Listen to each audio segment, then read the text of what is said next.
Hello everyone, नमस्कार, जय माता दी। आई होप आप सभी नवरात्रि के एक एक दिन को एंजॉय कर रहे हैं और हम इस सीरीज में आगे बढ़ रहे हैं। आज हम बात करते हैं माता के छठे स्वरूप के बारे में।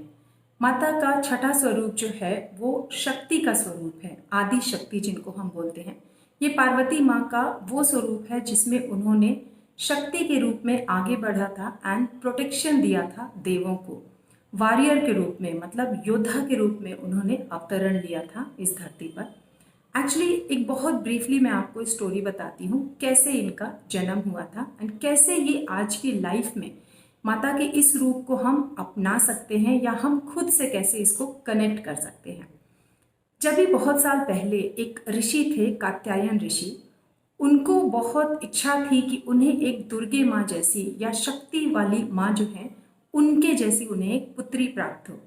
उसी दौरान महिषासुर नामक जो राक्षस था उसने बहुत ही अत्याचार मचाया हुआ था देवों के ऊपर या सृष्टि के ऊपर।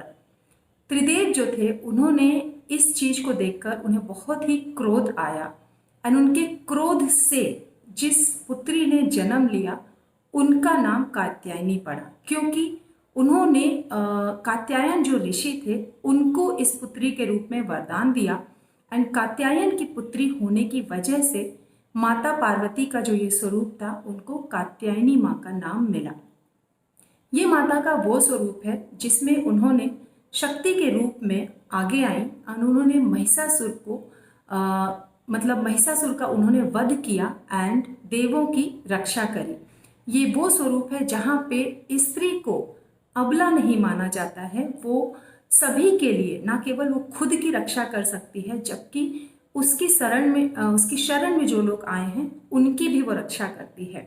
तो आज की डेट में भी हम माता के इस स्वरूप को याद करके वो शक्ति खुद में मैनिफेस्ट कर सकते हैं कि हम अपने लिए भी सेल्फ सफिशिएंट हैं, हम अपने लिए भी हैं, साथ साथ में हम अपने परिवार के लिए हैं, अपनी सोसाइटी के लिए हैं। तो ये चीज़ें आज की लाइफ में भी मैटर करती हैं। इनफैक्ट जैसे जैसे हम इस सीरीज में आगे बढ़ रहे हैं वैसे वैसे हम देख रहे हैं कि माता का हर वो स्वरूप हमारी लाइफ में, हमारे जो बोलते हैं नव दुर्गा का स्वरूप, हर एक स्त्री में वो रूप होता है। कभी हम शक्ति का स्वरूप हैं, कभी हम प्रोटेक्टर का स्वरूप हैं, कभी हम सॉफ्ट एंड सौम्य हैं। तो हर एक रूप हमें झलकता है। तो ये जो रूप है माता कात्यायनी का, ये एक योद्धा का रूप है, ये एक शक्ति का स्वरूप है। इनका जो फेवरेट कलर है वो है रेड कलर, लाल। अगेन रेड कलर जो होता है वो एनर्जी का होता है, एक्शन का होता है, मैनिफेस्टेशन का कलर होता है। इनकी जो फेवरेट फूल है वो है गेंदे का फूल, मैरीगोल्ड। एंड इनका जो मनपसंद भोग है वो है शहद, हनी का। इनका जो मंत्र है वो है ओम देवी कात्यायने नमः। इसको आप जरूर एक माला कीजिए, कम से कम दिन में एक बार तो एक माला कीजिए ही। जैसे जैसे मैं आपको वीडियो में बता रही हूँ, जो जो दिन जिस माँ के अवतरण का है उनकी माला आप कम से कम 9 दिन एक एक दिन करते जाइए। फिर उसके बाद आता है कि क्या बेनिफिट हमको मिलता है।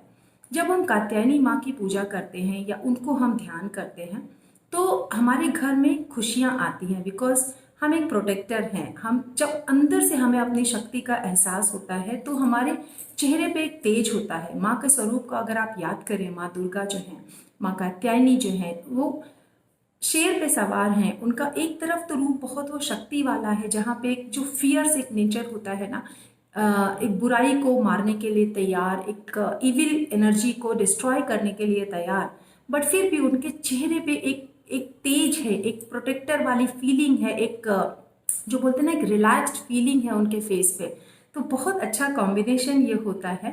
एंड आई होप कि आपको बहुत अच्छा लग रहा है ये सीरीज पूरा। I am really in fact enjoying this series, आपके साथ में इंफॉर्मेशन शेयर करते हुए। एंड बहुत सारी चीज़ें हमको छोटी छोटी होती हैं जो पता तो होती हैं बट अपनी रियल लाइफ में उनको उतना रिलेट नहीं कर पाते हैं, या कहीं हमने छोटे में कोई कहानी सुनी है लेकिन वो क्या उसका सिग्निफिकेंस होता है, किस कलर का क्या सिग्निफिकेंस होता है, क्यों हम किसी त्यौहार को मनाते हैं, इन चीज़ों को हम बहुत पीछे छोड़ते आ जाते हैं। तो इसी पर्पस के साथ में मैंने सोचा कि मैं आपके साथ में ये सीरीज करूं एंड आप लोगों के साथ में अपना नॉलेज शेयर करूं, खुद भी और नई नई चीज़ें सीखूं एंड आगे आने वाली जो जनरेशन है उनको भी पता चले कि हमारे जो त्यौहार हैं उनसे हमको क्या बेनिफिट मिलता है, कैसे हम अपनी ट्रेडिशंस को, अपने रिचुअल्स को फॉलो करते हुए अपनी लाइफ को बेटर बना सकते हैं।